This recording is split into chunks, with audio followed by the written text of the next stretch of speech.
Oh, all right. Well, let's see if things work when our callers call in, because I've got somebody on the line, and what I'll do is I'll cut myself out of here and see if that's working while my engineer goes. And let's see. I bet I know who this is. I bet this is our friend Joe. Okay, and let's see. Hi, welcome to Madam Perry Salon. Come on in and talk to us and talk to Jeff. Hey, can you hear me, Jeff? Yeah, I can hear. Who's speaking? Jeff, this is Joe Milliken. Oh, hey, Joe, how are you? Yeah, I can hear you fine. I tell you, from experience, I was a guest on Madam Perry's show about a month ago to talk about the Ben Orr book that I wrote, and yeah, I had the same. Oh, you did? Great. I had the same sort of problems hearing. Not as bad as I guess you're hearing, because I could hear her, but I was having some issues too. But I am glad that you can hear me.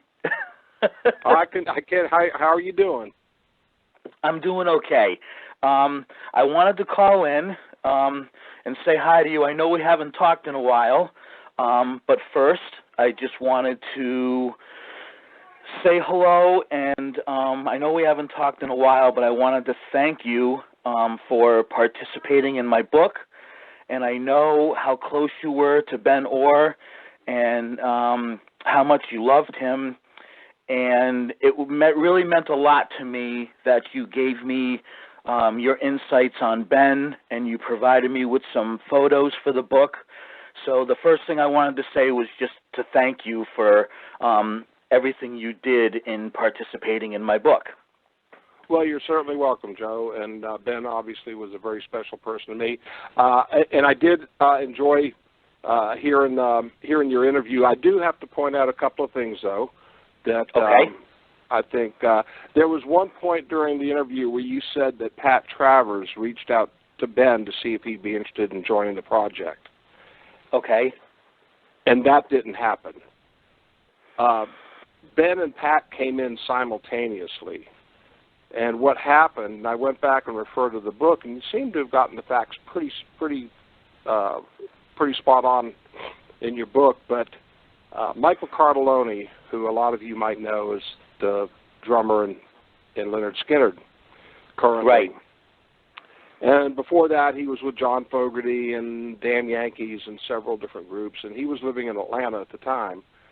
And he and I had gotten together. We had a mutual friend. He was dating a girl that we both knew, and we'd get together, and we were hanging out. We jammed at a club one night, and he said, yeah, we ought to put something together while I'm here. I'm not really doing anything. He was just kind of pursuing his art. And I said, yeah, well, maybe so. So we got together with my friend Derek St. Holmes. We were at a place in Atlanta called The Tavern, which was just basically a restaurant. And a gentleman by the name of Dave Purcell came up, sat with us, and asking us what we were doing, what our plans were, and we told him, we may put something together. And Dave actually was the person who said, you ought to really round this thing out and make this thing a, whatever you want to call it, quote, a super group or but get two other notables and really make this something special. So we said, okay. And we all started throwing names into the hat. And I was, at that time, a big Cars fan. And I mentioned Ben's name, and Derek said, well, he said, I can get in touch with Elliot Easton, which he did to get Ben's contact. And I believe it was Derek that said, I wonder what Pat Travers is doing. And that actually happened simultaneously. So we reached out to both of them at the same time. I see. They ended up coming to Atlanta for the very first get-together, or rehearsal, if you will. And on that same day, Michael told us that he had been offered an audition with Skynyrd. And we just kind of laughed and chuckled, because we said, well, isn't that quaint? All of a sudden, the guy that's one of the originators of putting this project together is now got to leave. Yeah, right. Got to leave, and we haven't played the first note yet. And so Michael said, he goes, well, it's not written in stone yet, and we'll see what happens. And I said, well, Michael, I said, I know how you play. I think you'll, and I, of course, being very close to all the guys in Skinner, I said, I think you'll probably get the gig. So in the meantime, Pat, we started playing a few tunes and going over some things, and Pat kind of nonchalantly said, don't worry about it. So what do you mean, don't worry about it? He goes, well, I'll call my friend Liberty DeVito. And I remember thinking, yeah, right, you're going to call Liberty DeVito. And he goes, yeah. He says he lives down the street from me in Orlando. So make a long story just a little bit longer, he gets on the phone, goes over off to the side at the rehearsal studio, and he's talking to somebody, and it's Liberty. And he hangs up. He goes, he's in. I said, you're kidding me. He goes, yeah. He said he was just off the stage with Billy Joel at Madison Square Gardens. He goes, they're done for a while, and he wants to be a part of the project. So next thing you know, Liberty shows up, and we've got big people.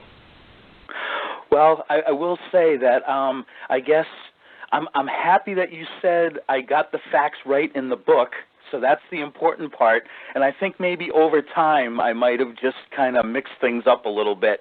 And I was a little nervous, I must admit, talking on the radio. So maybe that's kind of how it happened. But I am relieved that you said that I seem to have gotten the facts right in the book. So that's the important part to me. Well, and I'll tell you, Joe, you shouldn't feel bad at all, because in the last few days I've had several conversations with not only Michael Cardelloni, but with Derek and Joe DeLero, who was our front of house sound mixer and road manager, and Liberty, about some chronological facts, if you will, on when certain things happened. And guess what? Everybody had a different answer. And we were in the band. Right? I mean, literally. And I'm going, okay, wait a minute. So, I'm talking to Michael, and Michael says, wait a minute, I have like almost a photographic memory. I remember exactly what happened. And then someone else said, no, this is what happened. And we finally got to it. So the point is that was a long time ago, 20 years. And you convince yourself that something happened, and it just changes. Everybody's perception is a little bit different. But anyway, like I said, your research and the interviews that you did with all of us were spot on in the book. And there's actually one other thing I'd like to bring up too, just because I enjoyed, like I say, hearing your take on it. And it's very difficult, and you pointed it out yourself, talking about somebody that or writing a book about somebody that you've never met. That's hard. And kudos to you for pulling it off. But you'd mentioned that Ben was an introvert, and he was not. And the reason why he wasn't is I like to think more of Ben as he spoke when he had something to say.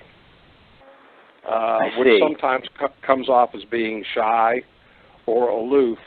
But he, I'm not so sure, and I guess technically you could say that somebody can walk on stage and perform like he did and still be an introvert. Maybe that's their release. But I saw when Ben was sick, and we were touring, and he was battling his cancer, and he would spend time talking to people who had either battled cancer themselves, were just curious, were going through some other trauma in their life, and Ben would take enormous amounts of time being very candid with these folks and talking to them. That's not an introvert. An introvert runs and hides, and Ben was the farthest thing from being an introvert. He was just, he was a bit of a quiet person. When you got to know him, and once you were, accepted in his circle, so to speak, because he was wary. He was, and we all, we all have different personalities, and so he was a little bit wary. But then we started to bond quite a bit. And obviously, being 5 musicians in a band, that's the greatest bond you can have as far as really understanding how everybody operates and how their minds work and whatever. And that was a side of Ben that he was very, very forthcoming with people, loved the human contact. And like I said, the only thing that would maybe have not defined him, but given you the impression that he was an introvert, was that he wasn't a man of many words. But when he said something, it meant something. Well, I did learn through all the interviews I did that, people would say that once he got to know you and trusted you, then he would open up to you. Absolutely, absolutely. And become much closer. Yeah, that's really cool. I appreciate the insight. I have a couple more quick. I know there's probably other people that need to talk to you, so I don't want to take up a lot more of your time. Another thing I wanted to mention was I really appreciate the help that you have given to Donna Neal. I'm friends with Donna. She is the PR person for my book and helps me promote the book, and I know that you have helped her in creating a Big People page on Facebook, and I've really enjoyed that. I've contributed a couple photos to it, and she's a good friend of mine, and I really appreciate you taking the time to help her with that page. So I wanted to mention that quickly. Yeah, that's my pleasure. Donna is fantastic, and Liberty DeVito put me in touch with her. I'm not a Facebook person. I don't have a Facebook account, and so it was through Liberty that I reached out to Donna. But I was very, very impressed. And I mean, first of all, when somebody can show you things, be it in print or things that happened that you don't even remember or didn't know happened, that's pretty impressive. I mean, she really, really does her homework, and beyond that is just an absolute true fan of the Cars music and in particular of Ben. So it's been my pleasure to help her out and be part of it. Yeah, there's no doubt. I knew that right away, and that is why I wanted her. I wanted to work with her. I mean, both of my book events that I did one here in Vermont, in the town where I live, but I also did one in Cleveland, in Ben's hometown, and I did one in Boston, where the Cars broke out, and she helped me organize both of those events. And she was instrumental in helping me get a book deal. She's done a lot for me. So I just wanted to mention that and tell you that I appreciate that you helped her the way you did. So that's very cool. Here's my last thing. I actually do have a question. Okay. I know that Big People, you guys were really starting to build momentum. When Ben was diagnosed. I mean, you were opening shows for Styx, you were participating in these festivals, and I know that you guys, I feel like, even though I never got to see you guys live, I feel like you guys were really starting to build some momentum. And a few people that I interviewed for the book told me this as well. So my question for you is, did you guys get far enough along in your process to where you guys were actually starting to write some original material, and had you gotten to the point where you were starting to maybe talk to music labels to pursue a record deal? Good question, Joe. As far as pursuing labels, no, we weren't that far along. However, we were starting to share ideas, and by that I mean everybody pulling their cassette tapes out of the drawer and, hey, what do you think of this idea? And jamming some riffs. Ben had a song, a great song. I still have a tape up called "Do You Know What It Feels Like?" And we were going to actually work that up. We all loved the song, so we were just starting to look under every rock and see what everybody had. And we had gotten to the point where, having played our songs together, by our songs, I mean the cover songs that we were doing from the respective bands, we had a musical chemistry that was starting to happen. So the time was just coming around to do that. Unfortunately, it almost exactly coincided with Ben's illness, and the focus of attention went to supporting him. And as you well know, he wanted to go out and play as much as he could for as many days as he had left, and that's what we did for him. So it took a precedent, and unfortunately we weren't able to really explore what we could have done as a band, but we did have the opportunity to have shared a lot of life with Ben. In a very short period of time. You guys packed a lot of life into a short period of time. So you guys felt like it was going to happen, though, right? Yeah, I mean, from the very first gig, the very first show we did was up in New Brunswick, and that 3-day festival that Nazareth was on it, and Styx and ZZ Top, and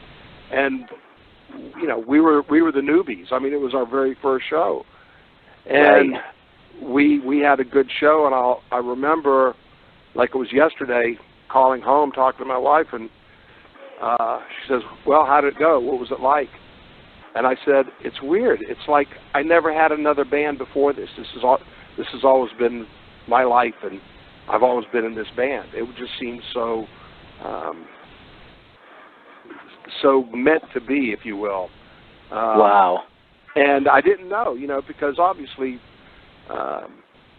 close to 30 years in 38 Special, that's, over, at the time, well over half my life. And in one show to all of a sudden go, 38 who? This is it now. That's amazing. Yeah, it really was. It was magical. And of course, the second show we did was the Itchycoo Park show, which eventually evolved into Bonnaroo. And a lot of that stuff is floating around on the internet, that concert footage. And you can tell we at that point in time, we were, for what we were doing, a very good band. I mean, in other words, we were well rehearsed. Donna, Neil dug up a tape from Pompano Beach, Florida, that I had never seen. And the video wasn't great. Somebody's a handheld camera somewhere, but you could hear the audio well enough. And I remember Liberty calling me. He goes, "Have you heard that? We were good." So it was. You certainly were. I've watched that footage, and you're right. The visual's not that great, but you can hear it pretty well. And you guys were tight for sure. Yeah, you really can. So that's, obviously that's the bittersweet part of it, is that we knew we had something special as far as the chemistry of the players. And we knew we could play, and we just weren't able to realize what might have been the creative process and working together and creating some new and original material. And it was it was a shame, but I'm glad I had the opportunity, and I'll never forget Ben as far as an inspiration in my life, and just I think you pointed out, I think you and I laughed about this, where Liberty would always say Ben's the rock star of the band. And what he meant by that was he was the guy that was just so natural. He had sparks flying off of him. He had this aura. It was like, I don't know, it was like Dwayne Allman or somebody, just that magical persona. And he didn't have to try hard to be cool. He had a swagger, but he opened his mouth, and that voice was like none others. Absolutely. All right. Absolutely. Hey, Joe, I'm going to let you go, Jeff. I know other people want to get involved. I really appreciate your time, and it was great to talk to you. And thanks for everything you did for me. I really appreciate it. You bet, Joe. My pleasure, and give Donna my best when you speak to her. I absolutely will. Thank you, Madam Perry. I'm sorry I took so long, but I really appreciate the time. Thank you, Joe. Thank you. Okay. Right. Take care.